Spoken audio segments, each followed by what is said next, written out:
சரி, இன்னைக்கு ஆண்டவர் கொடுத்த ஒரு சில வார்த்தைகளை நான் உங்களோடு கூட நான் பகிர்ந்து கொள்கிறேன். இன்னைக்கு ஜெபம் நம்முடைய வாழ்க்கையில ரொம்ப முக்கியமாக இருக்கிறது. ஜெபம்னா என்னன்னு நம்ம முதல்ல தெரிஞ்சுக்கணும். சரியா? ஜெபம்னா என்ன? இப்போ நான் அன்பு சகோதரி கூட பேசுகிறேன். சகோதரிக்கு என்ன சொல்கிறாங்க? அவங்க குறைகளெல்லாம் என்கிட்ட சொல்கிறாங்க. அவங்களுக்காக நான் தேவனிடத்தில் ஜெபம் பண்ணுறேன். சரிங்களா? ஒரு நபரிடத்தில் பேசுவது போல நாம் தேவனோடு பேசுகிறது தான் ஜெபம். சரியா? நம்ம தேவனோடு பேசலாம். தேவன் இருக்கிறதுல அவரிடத்துல கேட்கலாம். நம்ம கூட இருக்கிற குறைகள், கஷ்டங்கள், நமக்கு இருக்கிற எல்லா பிரச்சனைகளையும் யார் இடத்துல சொல்லலாம்? இயேசு கிறிஸ்துவினிடத்துல நம்ம சொல்லலாம். அவர் நம்முடைய குறைகளை கேட்டு நமக்கு என்ன செய்கிறாராம்? எல்லாவற்றையும், பிரச்சனைகளை, சுகத்தை, பலத்தை எல்லாவற்றையும் நமக்கு கொடுக்கிறார். ஜெபம் நம்ம எல்லாருக்காகவும் நம்ம ஜெபம் பண்ணோம். ஜெபம் நாணயத்தில் 2 பகுதி இருக்குல்ல, தலை இருக்குது, பூ இருக்குது. அந்த 2 பகுதி இருப்பது போல் ஜெபமும் வேத வாசிப்பும் 2 ஒன்று. நம்ம வேதத்தை வாசிக்கிறது ஒரு பகுதினாவும் ஜெபிக்கிறது ஒரு பகுதின்னு நம்ம எடுத்துக்கொள்ளக்கூடாது. ஜெபமும் இந்த வேதத்தை வாசிப்பதும் 2 ஒன்று. சரியா? 2மே செஞ்சாகணும். நம்ம யாருக்கெல்லாம் ஜெபம் பண்ணணும்? நம்ம ஜெபிக்கிறதுல ரொம்ப ஜாக்கிரதையாக இருக்கணும். நம்ம ஜெபிக்கணும். எல்லாருக்காகவும் நம்ம ஜெபிக்கணும். சரி, 1 தீமோத்தேயு 2வது அதிகாரம் 1-2 வசனங்களை நம்ம வாசிக்கலாம். 1 தீமோத்தேயு 1-2 வசனங்களை வாசிங்க.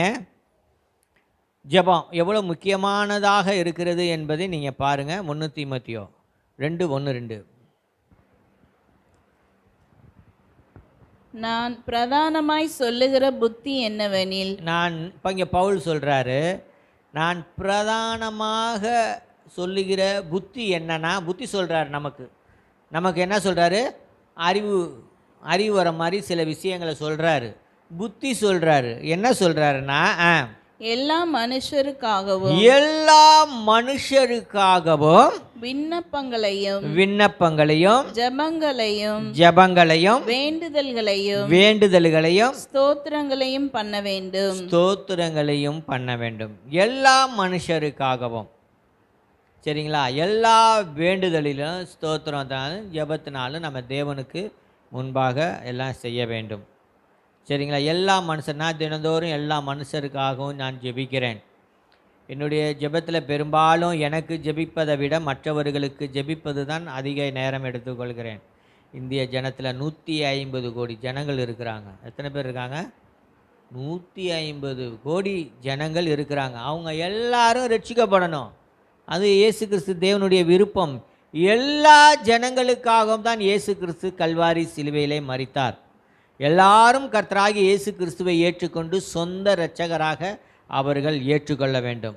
எல்லா மனுஷருக்கும் ரட்சிப்பை கொடுக்கும்படி தான் இயேசு கிறிஸ்து கல்வாரி சிலுவையிலே மரித்தார். அப்போ எல்லா ஜனங்களுக்காகவும் நம்ம ஜெபிக்க வேண்டும். நம்மளை தேவன் யாராக வைத்திருக்கிறார் தெரியுமா? நம்மை தேவன் ராஜாக்களும் ஆசாரியர்களுமாக நம்மை வைத்திருக்கிறார். நம்ம எப்படி வச்சிருக்கிறாரா? ராஜாக்களும் ஆசாரியர்களுமாக வச்சுக்கிறார். அப்படின்னா ராஜாவினுடைய வேலையவும் செய்ய வேண்டும், ஆசாரியனுடைய வேலையவும் செய்ய வேண்டும். ராஜாவினுடைய வேலை என்ன?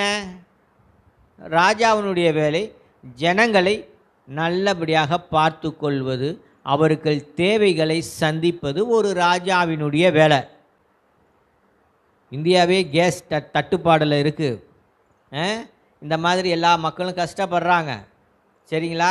இப்போ இன்றைக்கி காலங்கள் எல்லாம் வேதத்தில் சொல்லப்பட்ட எல்லா காரியங்களும் இன்றைக்கு கடைசி காலத்தில் நடந்துக்கிட்டு இருக்கு. கொள்ளை நோய்கள், பஞ்சங்கள், யுத்தங்கள், சண்டைகள், எல்லாம் வேதத்தில் சொல்லப்பட்ட அத்தனை காரியங்களும் நம்ம வாழ்ந்துக்கிட்டு இருக்க நாட்களில் இன்றைக்கி நடந்துக்கிட்டு இருக்கு. நம்ம கண்கூடாக பார்க்குறோம். எப்படியோ 2000 வருஷத்துக்கு முன்பாக எழுதி கொடுக்கப்பட்ட இந்த பைபிள் இன்றைக்கி நடந்துக்கிட்டு இருக்கு. சரியா? சொல்லப்பட்ட காரியங்கள் இப்போ நம்ம கண்ணு முன்னாடி பார்க்குறோம். சரியா? சரி, அப்போ எல்லா ஜனங்களும் ரட்சிக்கப்படணும். ஏன்னா அப்போ ராஜாவினுடைய வேலை என்பது மக்களை சௌரியமாக பார்த்து கொள்ள வேண்டும். அவர்களுக்கு நன்மையான காரியங்களை செய்ய வேண்டும். ஒரு ராஜ்ய ஆளுகை செய்யும் பொழுது மக்களுக்கு சேமத்தை கொடுக்க வேண்டும். இதுதான் ஆளுகை. ஆசாரியனுடைய வேலை என்ன தெரியுமா? ஆசாரியனுடைய வேலை, இப்போ நான் ஆசாரியன், நான் யாராக இருக்கேன்? ஆசாரியன். தேவனுடைய ஊழியக்காரர்கள் ஆசாரியர்களாக இருக்கிறாங்க. அப்போ நான் என்ன செய்கிறேன்? இங்கே இவர்களுக்காக, உங்களுக்காக நான் தேவனுடைய சமூகத்தில் போய் நின்று இவங்களுக்காக நான் ஜெபம் பண்ணுறேன். அன்பு சகோதரிக்காக, அந்த சகோதரிக்காக, இவங்களுக்கு எல்லாருக்காக நான் என்ன செய்கிறேன்? தேவனிடத்தில் போய் நான் ஜெபிக்கிறேன். ஒரு ஜெபிக்கிறது என்பது ஒரு ஆசாரியனுடைய வேலை. இந்த சகோதரிக்கு இந்த பிரச்சனை இருக்குது, இந்த ஒரு சகோதரனுக்கு இவ்வளோ பிரச்சனை இருக்குது, இந்த குடும்பத்தில் இவ்வளோ பிரச்சனை இருக்குது, உடம்பு சரியில்லாமல் இருக்கிறாங்க, இவர்களுக்காக பரிந்து பேசுவது ஒரு ஆசாரியனுடைய வேலை. ரெண்டுமே ஒரு மனுஷன் செய்தாகணும், ஒரு ஊழியக்காரன் செய்தாகணும். சரி, ஓகே. இப்போ எல்லா மனுஷர்களுக்காகவும் நம்ம ஜெபிக்க வேண்டும். சரியா? அடுத்த வசனம் 2. நாம் எல்லா பக்தியோடும் நல்லொழுக்கத்தோடும் கலகம் இல்லாமல் அமைதலுள்ள ஜீவனம் பண்ணும்படிக்கு ராஜாக்களுக்காகவும். இப்போ யாருக்கெல்லாம் நம்ம ஜெபம் பண்ணணும்னு இங்கே சொல்லி கொடுக்குறாரு.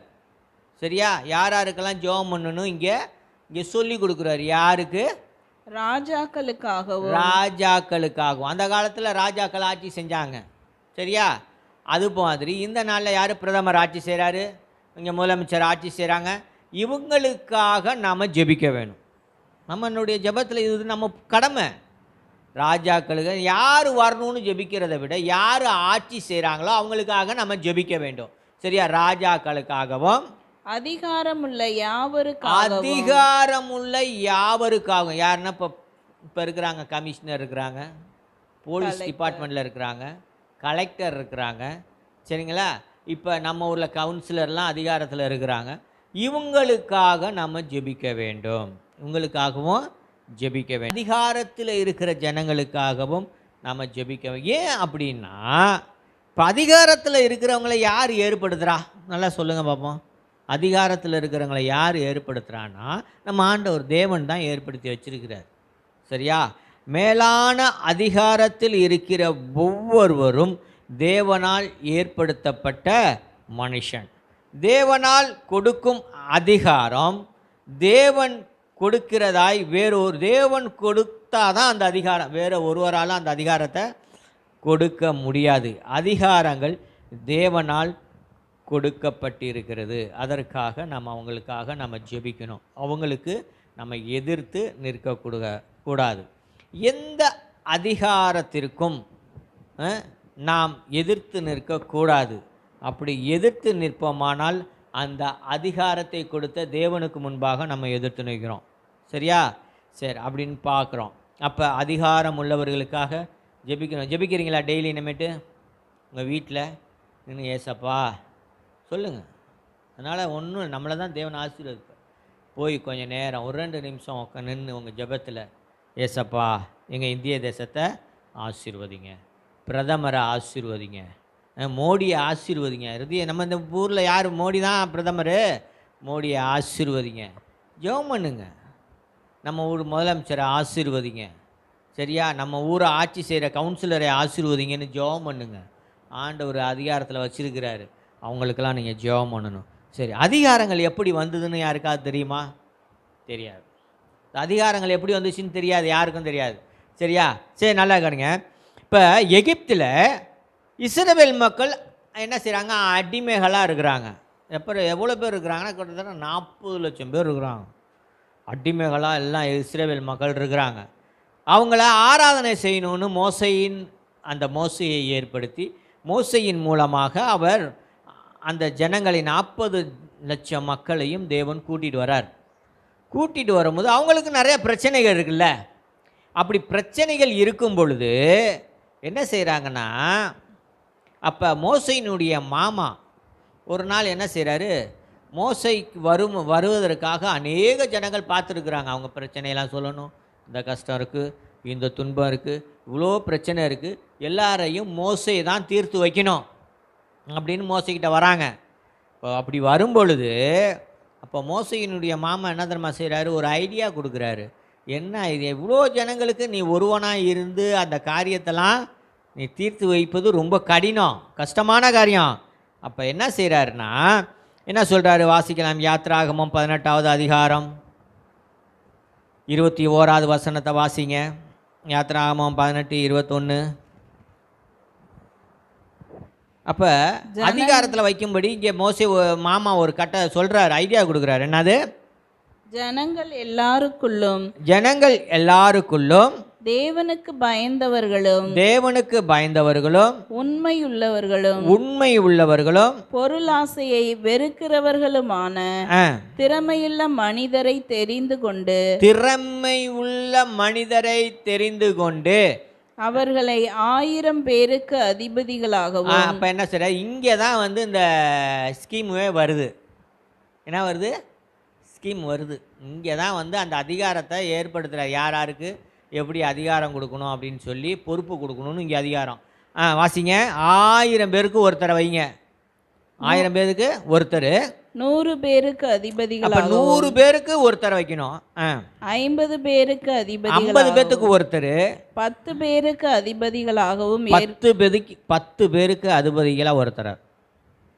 இந்த ஹெட் ஆஃப் த டிபார்ட்மெண்ட்டு தான் போய் மோசைக்கிட்ட சொல்லணும்.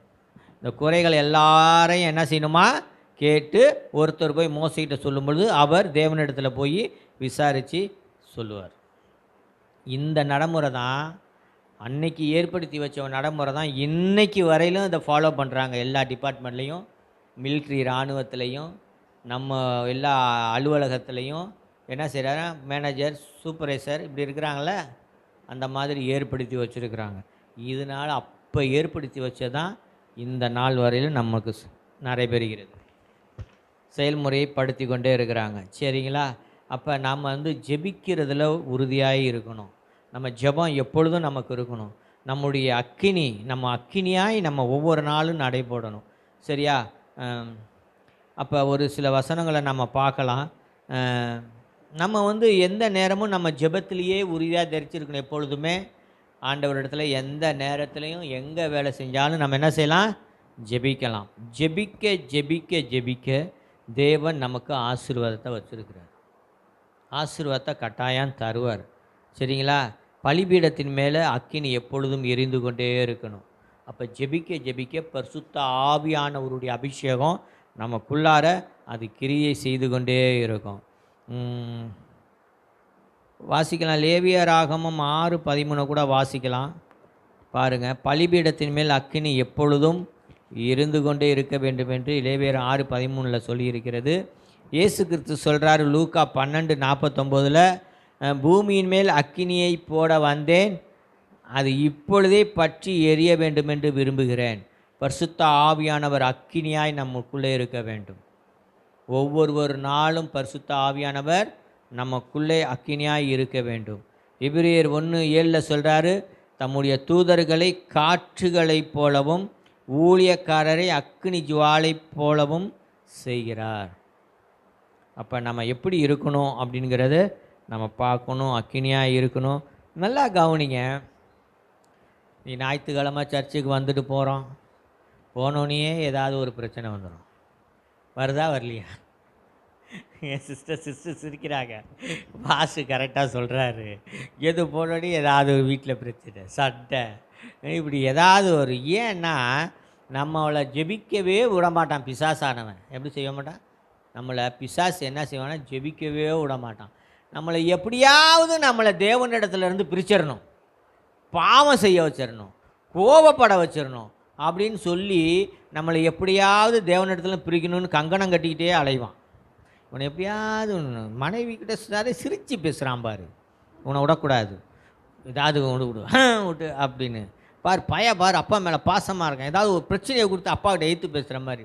இப்படி கொஞ்சம் கொஞ்சமாக என்ன செய்வான் பிசாசு, உங்களை ரூட்டை மாற்றிட்டு போயிடுவான். ஒரு தவளை இருக்குன்னு வச்சுக்கோங்க. இந்த தவளையை திடீர்னு கொதிக்கிற ஒரு தண்ணியில் போட்டு பாருங்களேன், டபக்குன்னு வெளியில் குதிச்சு வந்துடும். என்ன செய்யும்? போட்ட உடனே வெளியில் வந்துடும். ஆனால் அந்த தவளையை ஒரு பச்சை தண்ணியில் போட்டு வச்சு அடுப்பில் வச்சிங்கன்னா கொஞ்சம் கொஞ்சமாக சூடு வச்சா என்ன ஆகும்? ஏறும்போது அது எதமாக இருக்கிற மாதிரி இருக்கும். அப்புறம் அந்த தவளை என்ன செய்யும்? செத்து போயிடும். அந்த மாதிரி தான் பிசாசு என்ன செய்வான்? பாவம் செய்யும் போது நமக்கு பெருசாக தெரியாது, அப்படியே தான் தெரியும். மெதுவாக நல்லா இருக்கும். இன்னும் கொஞ்சம் நேரம் செல்ஃபோன் பார்க்கலாம், இன்னும் கொஞ்சம் நேரம் செல்ஃபோன் பார்க்கலாம், மணி இப்போ தானே 10 ஆகுது அப்படின்னு நம்மளை என்ன செய்வோம், அப்படியே வேறு ட்ராக்கில் கொண்டு போயிடுவான். இந்த மாதிரி தான் நம்மளை ஜபிக்காதபடிக்கு பிசாசானவன் தடை செய்து கொண்டே இருப்பான். சரி, 3 விஷயங்களே தேவன் நம்மளை செய்யக்கூடாதுன்னு சொல்கிறார். நல்லா கவனிங்க, 3 விஷயங்களை நம்ம செய்யக்கூடாதுன்னு தேவன் ஒரு ஆலோசனை கொடுக்குறார். என்னன்னா சங்கீதம் 1:1 எடுத்து வாசித்து பாருங்கள். என்ன செய்யணும்? 3 காரியம் நம்ம கண்டிப்பாக செய்யணும். சரியா? வாசிங்க சங்கீதம் 1:1. சீக்கிரம் முடிக்க போகிறேன். இன்னைக்கு மேலோட்டமாக தான் பேசிக்கிட்டு இருக்கேன். சரியா? துன்மார்க்கருடைய ஆலோசனையில் நடவாமலும். துர்மார்க்கருடைய ஆலோசனையில் நடக்கக்கூடாது.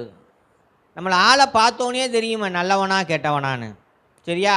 அப்போ கெட்டவங்க சாவகாசம் இருந்துச்சுன்னா என்ன செய்வாங்க, அவனுக்கிட்ட கெட்ட சிந்தனை இருக்கும், அந்த கெட்ட சிந்தனையில் நடக்கக்கூடாது. துர்மார்க்கனுடைய ஆலோசனையில் நடவாமலும், பாவிகளுடைய வழியில் நில்லாமலும். பாவிகளுடைய வழியில் நிற்கக்கூடாது. பரியாசக்காரர் உட்காரும் இடத்தில் உட்காராமலும். பரியாசக்காரர் உட்காரும் இடத்துல கேலி கிண்டல் ஏன்னா எல்லாம் பண்ணிகிட்டு இருக்கிற அவங்கள்ட்டெல்லாம் உட்காராதீங்க. 3 விஷயத்தை நமக்கு சொல்கிறாங்க.